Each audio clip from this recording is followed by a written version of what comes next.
All right, moving on. Last week I was talking a bit about the impact of wildfires on agriculture. People don't realize, I mean, I think it's because we're here in Illinois, Yeah. and we think of ourselves as being the agriculture, capital of the world, but no, California is massive, massive, and we're talking about what was going on with the crops out there, particularly the wine crop, which I discussed a bit. But now, yes, can you imagine how I feel? I know, but see, I'm a fan of red wine. Yes, you're No. also a fan of cannabis. And, okay, so... No. Yes, yes.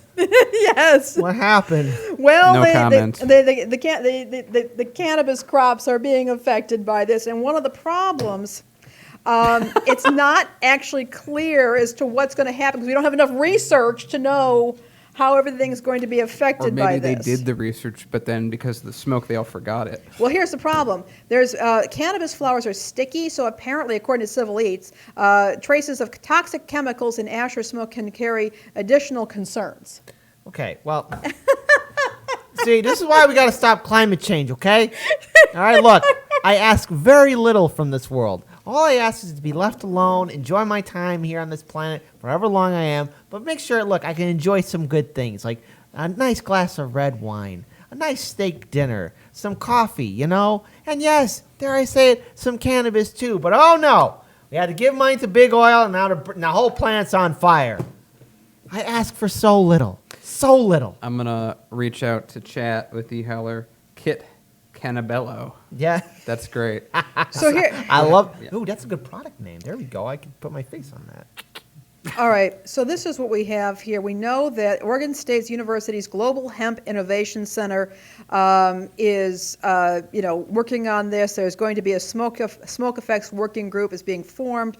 But stay tuned, folks, because the other thing I want to point out, while I certainly mourn for the cannabis users out there, and I've been mourning for myself because I drink wine, one of my concerns is that cannabis is one of those heavily taxed products like wine and like alcohol. And we've already got massive budget deficits all over the country right now. And if we're finding that cannabis, where there are going to be shortages, people are concerned about its purity, the availability. We could be looking at some serious issues here, not only in terms of safety and accessibility, but also in the tax revenue that a lot of areas are counting on. It's it's very sad because it's like It is sad for many reasons, Daniel. but it's for a lot of reasons. But for the taxation, because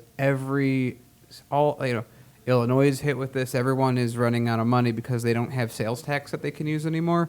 And one of the most heavily taxed things is, of course, cannabis, and then alcohol follows very close behind that. So this is going to really, really hit the coffers of a lot of states on top of accessibility issues from people or not having money to buy it because you got laid off for the last 6 months. So this is just not good for anyone.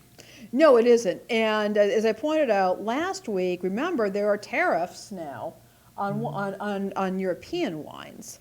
And which is forcing restaurants and places to go to domestics, which is okay. I am not a huge domestic wine fan, although we did have a lovely domestic bubbly on the show, and maybe soon we'll have another bottle of great wine. You guys have no like idea that. what's coming. Yeah, eventually. there's going to be some great stuff. Hush, hush, hush. But I like champagne. Oh, no, I like champagne too, but I mean to talk about all the great stuff that we got We later should on. tell them about Chicago. Never mind. No, we should tell them nothing. But the point is that when a lot of restaurants are moving their wine list to domestics because they need to be able to price their wines accordingly. And if we're going to see a whole lot of a smoke taint on the wine, a lot of harvest being totally destroyed, the wineries being destroyed, that's what's going to drive the price of domestic wines up, and that hurts particularly the restaurant industry and the bar industry, which is already hurting. This is serious. I think that it's about time that we start legalizing pot in restaurants. It saves the restaurant industry. We're hailed as heroes. Also, from chat, Isaiah, Kit Cabello's favorite number is 1/8. I thought it was 420.